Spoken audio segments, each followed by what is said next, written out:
There are, of course, exceptions. Luminous souls who have carved their paths through sheer brilliance, women whose accomplishments shimmer with an undeniable authenticity that requires no external validation, no cultural scaffolding, no whispered apologies. But let us state the darker and more troubling truth plainly. The modern woman finds herself trapped in a peculiar paradox, one that simultaneously elevates and diminishes her, that celebrates her victories while casting shadows of doubt upon their very foundations. We live in an extraordinary moment in human history, a time when women have ascended to heights that would have been unimaginable to their grandmothers. They outlive their male counterparts by years. They dominate academic institutions with a thoroughness that borders on the systematic. They earn more than men in urban centres when unencumbered by the ancient calling of motherhood. These are not small victories. They are seismic shifts in the very architecture of human society. Yet here lies the cruelest irony of our age. These triumphs have occurred not in a vacuum of pure meritocracy, but within a carefully orchestrated cultural symphony designed specifically to amplify women's voices while muffling those of their competitors. The question that haunts every thinking woman, though she may never voice it aloud, is this: are my achievements mine?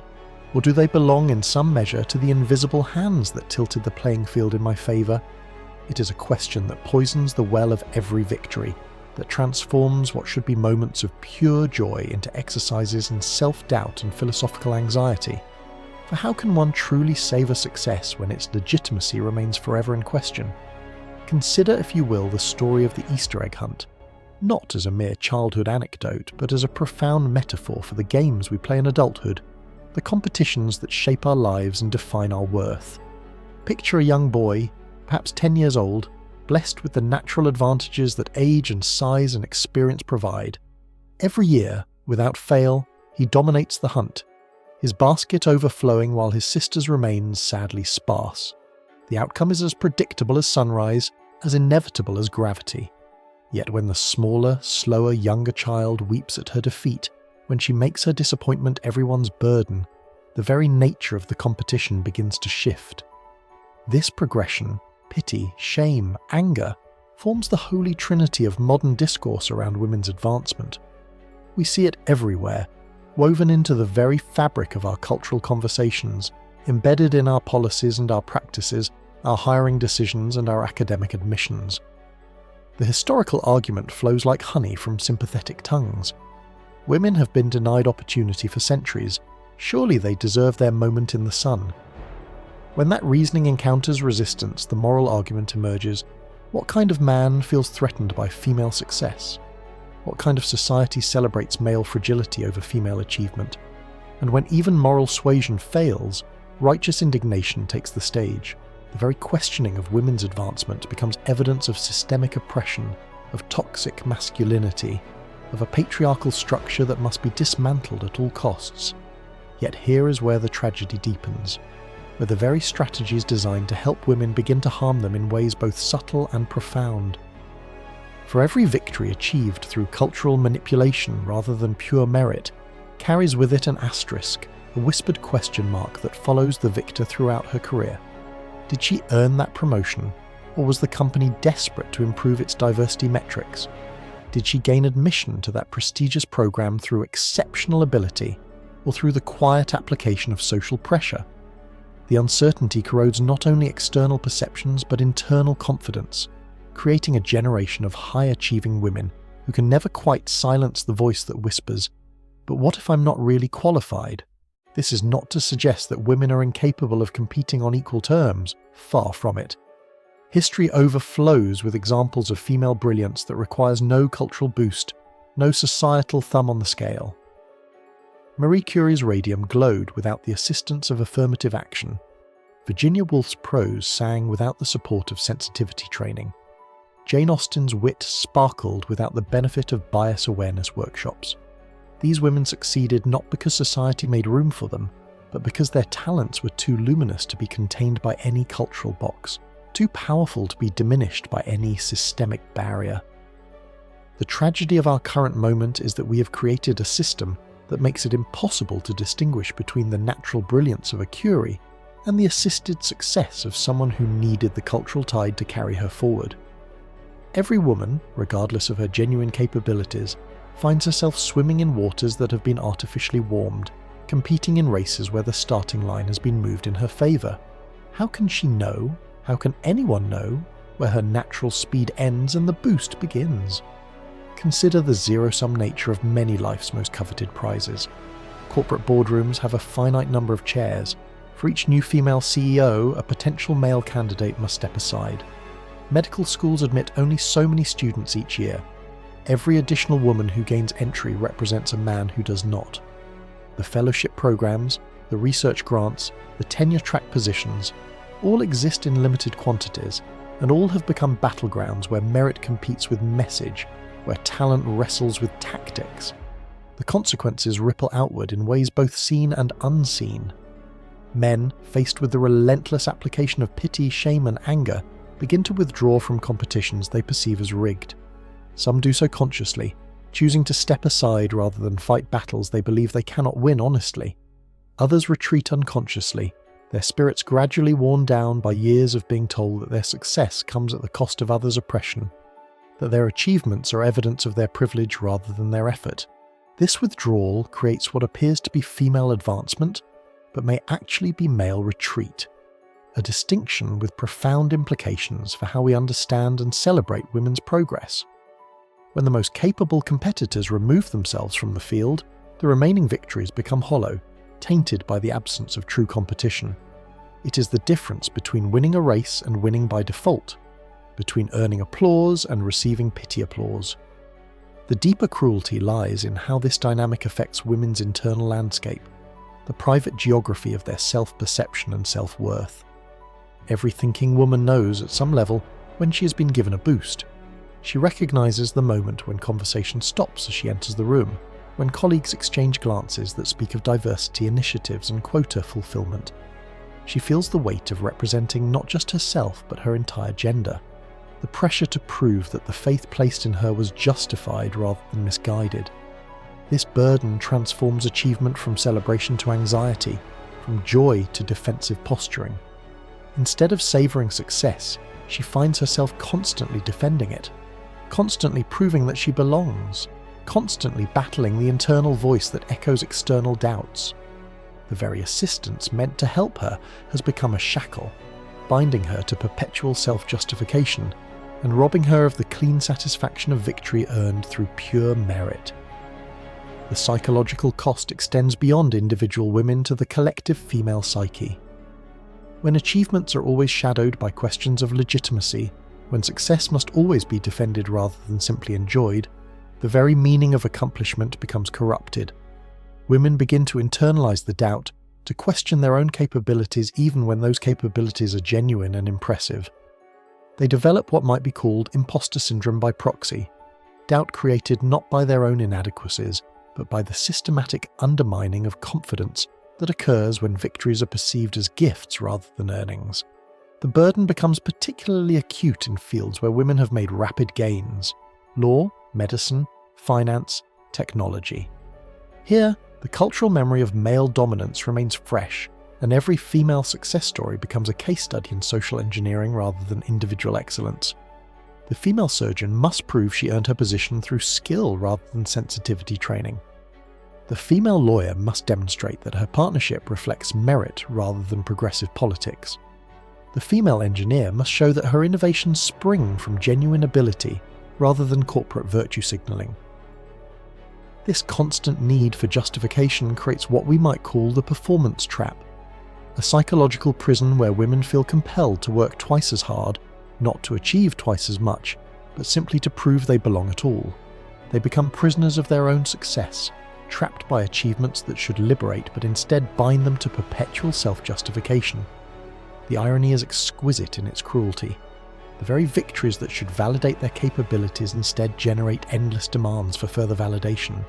The internal dialogue of such women becomes a torturous echo chamber. Did I earn this promotion, or was it handed to me? Are they impressed by my presentation or just being polite? Would I have gotten this opportunity if I were a man? These questions gnaw at confidence, corrode self-esteem, and transform what should be celebrations into exercises in existential anxiety. The successful woman finds herself living in a state of constant defensive readiness, armour always donned, explanations always prepared. If you find these insights illuminating, if this exploration of the female psyche resonates with your own observations or experiences, I encourage you to like this video and subscribe to this channel. Your engagement helps ensure that these conversations continue, that we keep examining the complex psychological landscapes that define modern womanhood. The algorithms that govern our digital discourse respond to your participation, and your support allows these deeper explorations to reach the women who need to hear them most. The tragedy deepens when we consider how this dynamic affects the relationships between women themselves. In environments where female success is viewed with suspicion, women often find themselves competing not just against men but against each other for the limited slots designated for their gender. The token woman syndrome creates artificial scarcity, pitting potential allies against each other in battles for credibility and recognition. This internal competition among women takes on particularly toxic dimensions because it operates within the framework of doubt that surrounds all female achievement. When women believe that opportunities are limited, that their success might come at another woman's expense, solidarity becomes impossible. Instead of celebrating each other's victories, they scrutinize them for signs of unearned advantage. Instead of building networks of mutual support, they construct hierarchies of authenticity, where only certain types of female success are deemed legitimate. The mother who achieved her career success before the current cultural moment judges the daughter who benefits from contemporary initiatives. The self-made entrepreneur questions the accomplishments of the corporate executive who rose through structured diversity programs. The woman who broke barriers through sheer determination dismisses the achievements of those who had barriers removed for them. Each group claims authentic victimhood, genuine merit, real legitimacy, while casting doubt on the other's claims to the same. Moreover, this dynamic creates a terrible irony. The very strategies designed to combat stereotypes about female capability end up reinforcing them. When women advance primarily through cultural pressure rather than demonstrated excellence, when their success stories are always prefaced by discussions of systemic barriers and societal bias, the implicit message becomes that they could not have succeeded without help. The assistance intended to prove their equality instead suggest their inferiority, creating a self-defeating cycle that undermines the very goals it seeks to achieve. The emotional manipulation at the heart of this system, the deployment of pity, shame, and anger to achieve desired outcomes, represents a profound violation of the principles that should govern fair competition. It transforms contests of skill into exercises in emotional coercion, replacing merit-based evaluation with feelings-based allocation. When tears become tools and tantrums become tactics, when sulking carries more weight than studying, we have abandoned the very foundations of justice and fairness that a healthy society requires. The long-term consequences of this approach extend far beyond individual careers or immediate outcomes. We are raising a generation of young men who learn early that their best efforts may count for nothing if they produce outcomes that make others unhappy. We are teaching them that competition itself is suspect, that victory is shameful when it comes at the cost of others' feelings, that their natural advantages, whether of size, speed, experience, or talent, are somehow illegitimate simply because they provide an edge. Simultaneously, we are raising young women who learn that their tears have power, that emotional distress can alter outcomes in their favour, that they need not develop the resilience and skill required for honest competition because the rules will bend to accommodate their comfort. We are teaching them to see themselves as perpetual victims rather than potential victors, to expect assistance rather than to develop capability, to demand accommodation rather than to rise to challenges. This dual dysfunction creates a society where neither gender develops its full potential. Men withdraw from competitions they perceive as unfair, their talents underutilized and their contributions diminished. Women advance through mechanisms that leave them forever questioning their own abilities, their confidence undermined by the very assistance meant to help them. Both groups suffer, though in different ways and to different degrees. The psychological architecture of this dysfunction reveals itself most clearly in the realm of romantic relationships, where the same dynamics that govern professional advancement create havoc in personal connections. The modern woman, raised on narratives of empowerment and equality, often finds herself in the peculiar position of seeking partners who will simultaneously respect her independence and provide the traditional masculine qualities she still craves. She wants equality in the boardroom and chivalry in the bedroom, professional recognition and romantic pursuit, career advancement and emotional security. This creates what might be termed the empowerment paradox. The more successful a woman becomes through cultural assistance rather than pure merit, the more difficult it becomes for her to form authentic relationships with men. Her male peers, having been systematically discouraged from competition and achievement, often lack the very qualities that make them attractive as partners. The ambitious men who might match her professionally have either withdrawn from the game or developed resentment toward the cultural forces that favour her advancement. Meanwhile, her own success carries the psychological burden of uncertainty. How can she trust a partner's attraction to her achievements when she herself questions their legitimacy? How can she demand respect for accomplishments that may have been culturally manufactured rather than individually earned? The internal doubt that poisons professional satisfaction extends into personal relationships, creating barriers to intimacy and connection that no amount of external validation can overcome. The impact on male psychology in this environment deserves its own exploration, for the cultural strategies that artificially elevate women necessarily create corresponding effects in men. When young boys repeatedly encounter situations where their natural advantages are neutralized through emotional manipulation, when their victories are reframed as evidence of unfairness rather than excellence, they begin to internalize very different lessons about competition, achievement, and their place in the world. Some boys learn to preemptively surrender, to avoid situations where their success might cause others distress. They develop an almost pathological sensitivity to others' feelings, prioritizing emotional comfort over honest competition. These become the men who apologize for their achievements, who downplay their capabilities, who step aside before they can be asked to do so. Their talents atrophy not through lack of ability, but through lack of permission to excel. Others develop a kind of cynical detachment, recognizing the emotional manipulation at play but choosing to disengage rather than resist. They withdraw into private pursuits, individual achievements that cannot be contaminated by cultural politics or emotional coercion. These men may excel in solitary endeavors, entrepreneurship, creative arts, technical innovation, but they remain disconnected from collaborative efforts and institutional advancement. A third group hardens into resentment, recognizing the unfairness but lacking the social permission to address it directly.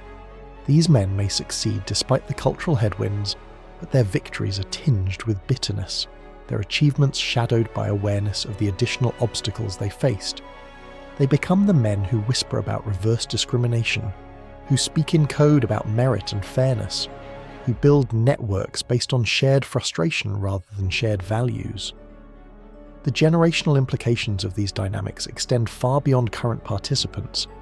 We are raising children who learn very different lessons about fairness, competition, and achievement than previous generations. Young girls learn that emotional distress can alter outcomes in their favor, that tears carry weight in negotiations, that victimhood provides leverage in conflicts. These lessons may serve them well in the short term, but they create long-term dependencies on external validation and accommodation that inhibit genuine growth and development. Young boys learn that their natural advantages are somehow illegitimate, that their success may come at the cost of others' happiness, that competition itself is morally suspect when it produces unequal outcomes. They develop either excessive guilt about achievement or excessive resentment about its suppression, neither of which creates healthy, productive adults.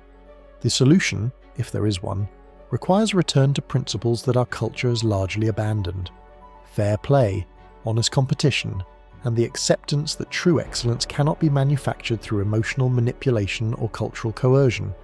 It requires acknowledging that some individuals will always outperform others, that some outcomes will always be unequal, and that these realities are not necessarily evidence of injustice or oppression.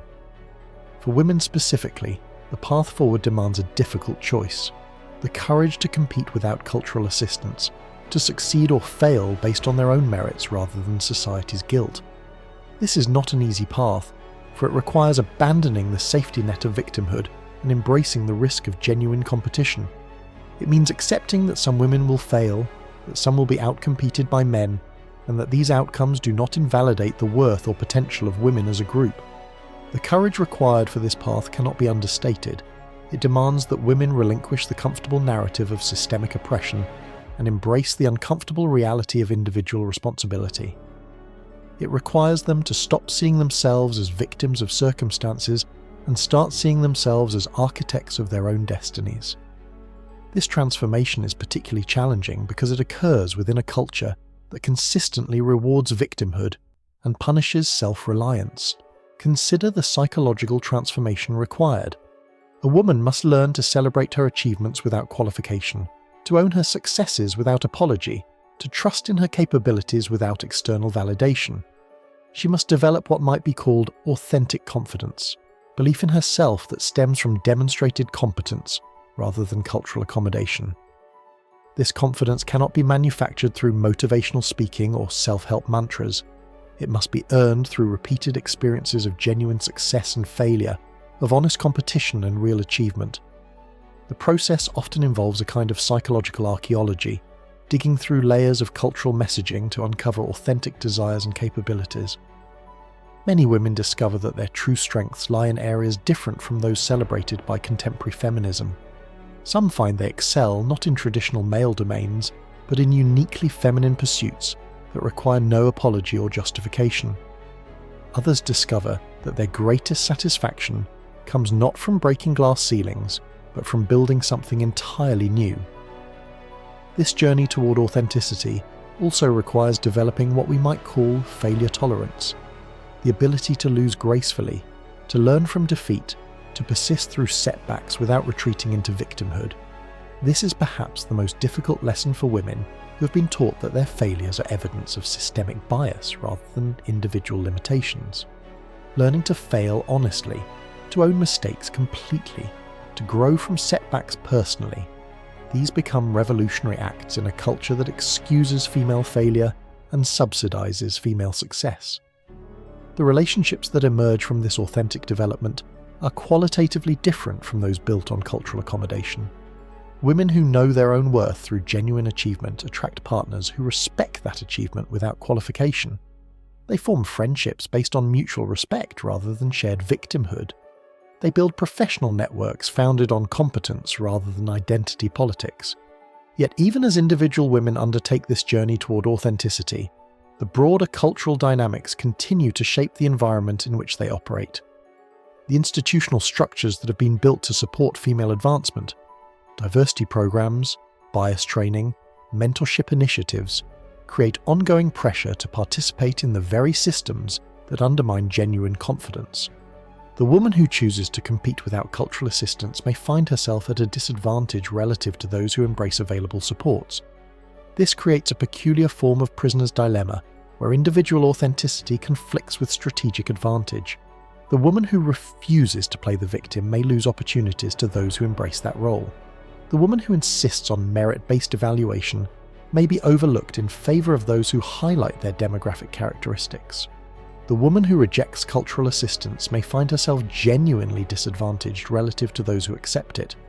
The solution to this dilemma requires collective action, not the kind of collective action that seeks to tear down existing structures, but the kind that builds new ones based on different principles. It requires women to create alternative paths to success that bypass the cultural assistance systems entirely. It requires them to build networks and institutions that celebrate merit over identity, competence over victimhood, authentic achievement over assisted advancement. This might mean creating new forms of mentorship that focus on skill development rather than bias awareness. It might mean building professional organizations that evaluate members based on contribution rather than demographic characteristics. It might mean establishing educational institutions that teach resilience and self-reliance rather than sensitivity and accommodation. The economic implications of this transformation extend far beyond individual careers. When women compete honestly and succeed authentically, they create genuine value rather than redistributing existing resources. They build companies that thrive through innovation rather than compliance. They advance ideas that succeed in the marketplace rather than the cultural discussion. They create wealth and opportunity that benefits everyone rather than advancing zero-sum games that benefit some at others' expense. Yet only through such honest competition can women's victories regain their luster, can their achievements stand without asterisks or qualifications. Only when success is earned rather than granted, when advancement comes through excellence rather than advocacy, Can women look at their accomplishments with unqualified pride, and the world regard them with genuine respect? The Easter egg hunt, in the end, teaches us that there are no true victories when the rules are rigged, no genuine achievements when the game is fixed. Whether the advantage goes to boys or girls, men or women, the outcome remains hollow when it depends on emotional manipulation rather than earned excellence. The child who wins through tears learns nothing about capability. The child who loses despite superior performance learns that effort matters less than emotion. We live in a moment that demands we choose between two very different visions of progress. One that elevates women through cultural manipulation and emotional coercion, and another that trusts them to rise through their own capabilities and efforts. The first path may produce faster results, but it poisons every victory with doubt. The second path may be slower and more uncertain, but it promises something far more valuable: achievements that belong truly and completely to those who earn them. The question before us is not whether women deserve equal opportunity. They absolutely do. The question is whether they deserve the burden of perpetual doubt that comes with advancement through means other than merit. The question is whether we'll continue to steal from women the clean joy of honest victory by insisting they need our help to compete. In the garden of human achievement, there are flowers that bloom naturally and others that require artificial support. Both may appear beautiful from a distance, but only one can withstand the test of time and weather. Only one can reproduce itself, spreading beauty through its own strength rather than depending forever on external props. The choice, ultimately, is whether we will trust women to be the natural flowers they are capable of being, or whether we will continue to treat them as delicate plants that require constant cultural fertilizer to survive. The answer we choose will determine not only the future of women's advancement, but the very meaning of achievement in our society.